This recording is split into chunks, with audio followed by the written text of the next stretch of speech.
पंडित श्री रामनाथ शहर के बाहर अपनी पत्नी के साथ रहते थे। एक बार जब वो अपने विद्यार्थियों को पढ़ाने के लिए जा रहे थे तो उनकी पत्नी ने उनसे सवाल किया कि आज घर में खाना कैसे बनेगा, क्योंकि घर में केवल एकमात्र मुट्ठी भर चावल ही बची है।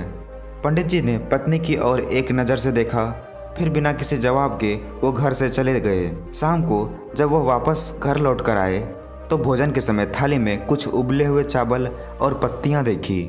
यह देखकर उन्होंने अपनी पत्नी से कहा, भद्रे, ये स्वादिष्ट साग जो है वो किस चीज़ से बना है?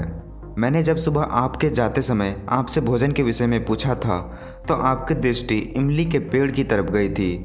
मैंने उसी के पत्तों से यह साग बनाया है, उसकी पत्नी ने कहा। फिर पंडित जी ने बड़ी निश्चितता के साथ कहा, अगर इमली के पत्तों का साग इतना स्वादिष्ट होता है फिर तो हमें चिंता करने की कोई आवश्यकता ही नहीं है। अब तो हमें भोजन की कोई चिंता ही नहीं रही। जब नगर के राजा को पंडित जी की गरीबी का पता चला तो राजा ने पंडित को नगर में आकर रहने का प्रस्ताव दिया, किंतु पंडित ने मना कर दिया। तो राजा हैरान हो गया और स्वयं जाकर उनकी कुटिया में उनसे मिलकर इनका कारण जानने की इच्छा हुई। राजा उनकी कुटिया में गया तो राजा ने काफ़ी देर इधर उधर की बातें की, लेकिन वो असमंजस में था कि अपनी बात किस तरह से पूछें। लेकिन फिर उसने हिम्मत कर पंडित जी से पूछ ही लिया कि आपको किसी चीज़ का कोई अभाव तो नहीं है ना?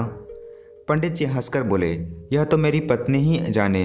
इस पर राजा पत्नी की ओर आमुख हुए और उनसे वही सवाल किया। तो पंडित जी की पत्नी ने जवाब दिया कि अभी मुझे किसी भी तरीके का अभाव नहीं है, क्योंकि मेरे पहनने के वस्त्र इतने नहीं फटे कि वो पहने ना जा सकते हो, और पानी का मटका भी तनिक नहीं फूटा कि उसमें पानी नहीं आ सके। और इसके बाद मेरे हाथों की चूड़ियाँ जब तक है मुझे किसी चीज़ का क्या अभाव हो सकता है। और फिर सीमित साधनों में भी संतोष की अनुभूति हो तो जीवन आनंदमय हो जाता है। राजा बड़ी श्रद्धा से उस देवी के सामने झुक गए। तो दोस्तों, हमें इस कहानी से यह सीख मिलती है कि हमें संतोष करना सीखना चाहिए अपने जीवन में। मतलब हमारी ज़िंदगी में जो है हमें उसमें ही खुश रहना सीखना चाहिए, तभी हम अपनी ज़िंदगी का असल आनंद को महसूस कर सकेंगे। एक आदमी गुब्बारे बेचकर अपना जीवन यापन करता था। वह गांव के आसपास लगने वाली हाटों में जाता और गुब्बारे बेचता। बच्चों को लुभाने के लिए वह तरह तरह के गुब्बारे रखता। लाल, पीले, हरे, नीले, ऐसे ही बहुत सारे रंग थे उसके पास। और जब कभी उसे लगता कि बिक्री कम हो रही है, वह झट से गुब्बारा हवा में छोड़ देता, जिसे उड़ता देखकर बच्चे खुश हो जाते और गुब्बारे खरीदने के लिए पहुंच जाते।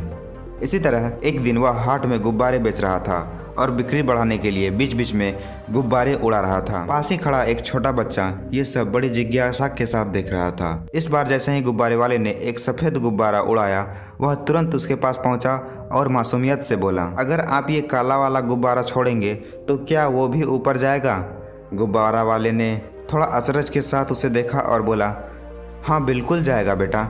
गुब्बारे का ऊपर जाना इस बात पर निर्भर नहीं करता है कि वो किस रंग का है, बल्कि इस पर निर्भर करता है कि उसके अंदर क्या भरा है। तो दोस्तों, हमें इस कहानी से यह सीख मिलती है कि इंसान का जो गुण होता है वही काम आता है, ना कि उसका बाहरी रूप।